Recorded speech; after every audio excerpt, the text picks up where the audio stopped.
Assalamualaikum warahmatullahi wabarakatuh. Perkenalkan, nama saya Tuti Alawiyah dari kelas 5C, NPM 19106310 457. Di sini saya akan memaparkan materi mengenai teknik tes dalam evaluasi pembelajaran guna memenuhi tugas akhir semester evaluasi pembelajaran yang diampu oleh Ibu Ika Rizky Melia, SPD MPD.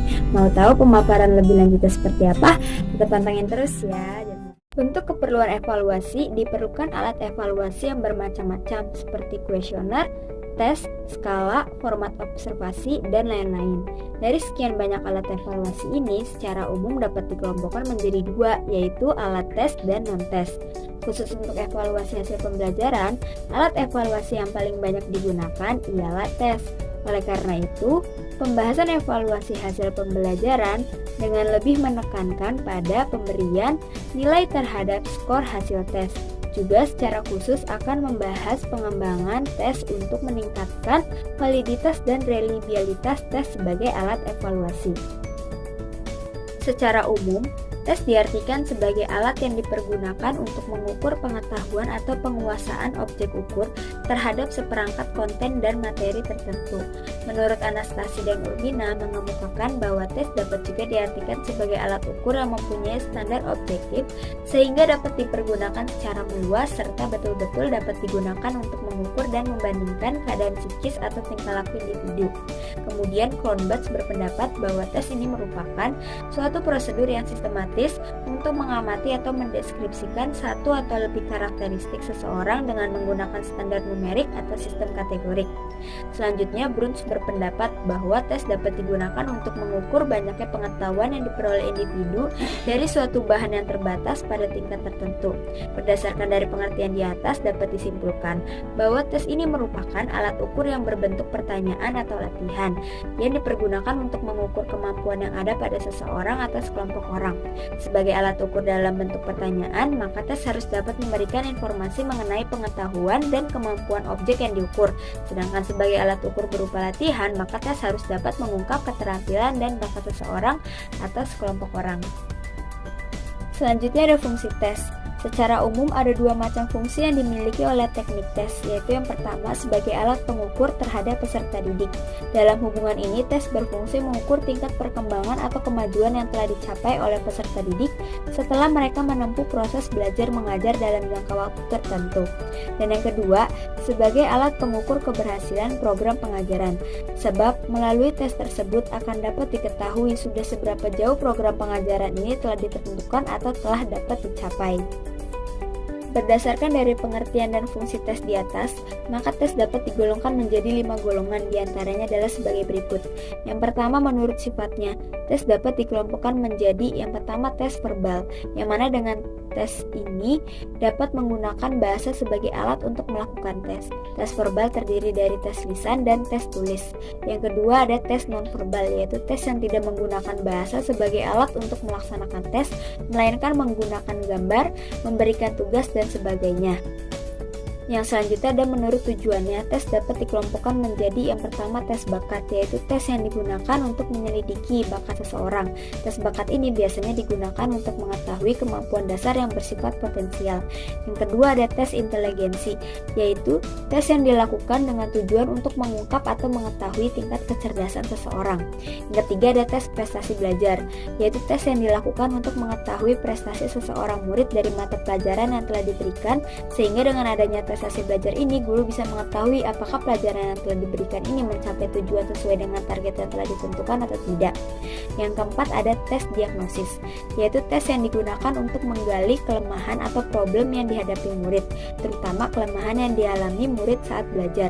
Tes diagnosis ini biasanya dilakukan dengan cara lisan, tertulis, perbuatan, atau kombinasi dari ketiganya. Yang kelima ada tes sikap, yaitu tes untuk mengetahui sikap seseorang murid terhadap sesuatu. Yang keenam ada tes minat, yaitu tes yang digunakan untuk mengetahui minat murid terhadap hal-hal yang disukai, sehingga melalui tes ini dapat diketahui apa yang disukai murid. Yang selanjutnya, menurut pembuatannya, tes dapat dikelompokkan menjadi pertama, tes terstandar. Tes standar atau tes yang dibakukan mengandung prosedur yang seragam untuk menentukan nilai dan administrasinya. Tes standar bisa membandingkan kemampuan murid dengan murid yang lainnya pada usia atau level yang sama, dan dalam kasus perbandingan ini dilakukan di tingkat nasional. Biasanya tes ini dibuat oleh sekelompok tim yang ahli di bidang pembuatan tes. Yang kedua ada tes buatan guru.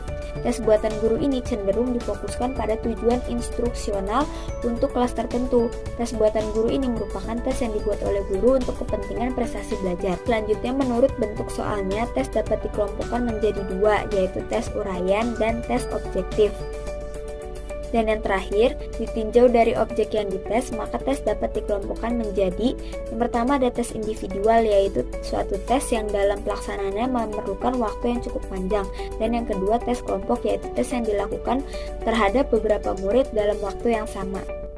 Yang selanjutnya yaitu ciri-ciri tes yang baik. Sebuah tes dapat dikatakan baik sebagai alat pengukur harus memenuhi kriteria, yaitu memiliki validitas, reliabilitas, objektivitas, praktikabilitas, dan ekonomis. Yang pertama yaitu validitas. Sebuah alat pengukur dapat dikatakan valid apabila alat pengukur tersebut dapat mengukur apa yang hendak diukur secara tepat. Demikian pula dalam alat-alat evaluasi. Suatu tes dapat dikatakan memiliki validitas yang tinggi apabila tes tersebut betul-betul dapat mengukur hasil belajar. Jadi bukan hanya sekedar mengukur daya ingatan atau kemampuan bahasanya saja. Nah, yang kedua ada reliabilitas. Reliabilitas ini berasal dari kata reliable, yang berarti dapat dipercaya. Reliabilitas suatu tes menunjukkan atau merupakan sederajat ketetapan, keterandalan, atau kemantapan. Tes yang bersangkutan dalam mendapatkan data atau skor yang dicapai seseorang apabila tes tersebut diberikan kepadanya pada kesempatan atau waktu yang berbeda, atau dengan tes yang paralel pada waktu yang sama. Atau dengan kata lain, sebuah tes dikatakan reliable apabila hasil-hasil tes tersebut menunjukkan ketetapan, keajegan, atau konsisten. Artinya, jika kepada para siswa diberikan tes yang sama pada waktu yang berlainan, maka setiap siswa akan tetap berada dalam urutan atau ranking yang sama dalam kelompoknya. Yang ketiga ada objektivitas. Sebuah tes dikatakan memiliki objektivitas apabila dalam melaksanakan tes itu tidak ada faktor subjektif yang mempengaruhi. Hal ini terutama pada sistem scoringnya. Apabila dikaitkan dengan reliabilitas, maka objektivitas ini menekankan pada ketetapan sistem scoring, sedangkan reliabilitas menekankan pada ketetapan hasil tes. Ada dua faktor yang mempengaruhi subjektivitas dari sesuatu tes, yaitu yang pertama bentuk tes dan penilaian. Yang keempat ada praktikabilitas. Sebuah tes dikatakan memiliki praktikabilitas yang tinggi apabila tes itu bersifat praktis, mudah untuk pengadministrasiannya. Tes yang praktis adalah tes yang pertama mudah dilaksanakannya. Misalnya, tidak menuntut peralatan yang banyak dan memberi kebebasan kepada siswa untuk mengerjakan terlebih dahulu bagian yang dianggap mudah oleh siswa. Yang kedua, mudah memeriksanya, artinya bahwa tes itu dilengkapi dengan kunci jawaban maupun pedoman. Nah, untuk soal yang objektif ini, pemeriksaan akan lebih mudah dilakukan jika dikerjakan oleh siswa dalam lembar jawaban. Nah, yang ketiga, dilengkapi dengan petunjuk-petunjuk yang jelas sehingga dapat diberikan atau diawali oleh orang lain. Nah, yang kelima, ada ekonomis. Yang dimaksud dengan ekonomis ini adalah pelaksanaan tes tersebut tidak membutuhkan ongkos atau biaya yang mahal, tenaga yang banyak, dan waktu yang lama, baik untuk memproduksinya maupun untuk melaksanakan dan mengolah hasilnya. Dari hasil pemaparan di atas dapat ditarik kesimpulan bahwa tes merupakan alat ukur yang berbentuk pertanyaan atau latihan dipergunakan untuk mengukur kemampuan yang ada pada seseorang atau sekelompok orang. Secara umum ada dua macam fungsi yang dimiliki oleh teknik tes, yaitu sebagai alat pengukur terhadap peserta didik dan sebagai alat pengukur keberhasilan program pengajaran. Nah, selanjutnya, berdasarkan dari pengertian dan fungsi tes yang telah dipaparkan, tes dapat digolongkan menjadi 5 golongan, yaitu menurut sifatnya terdiri dari tes verbal dan non-verbal, menurut tujuannya terdiri dari tes bakat, tes inteligensi, tes prestasi belajar, tes diagnostik, tes sikap, dan tes minat. Menurut pembuatannya terdiri dari tes terstandar dan tes buatan guru. Menurut bentuk soalnya terdiri dari tes uraian dan tes objektif. Dan ditinjau dari objek yang dites terdiri dari tes individual dan tes kelompok.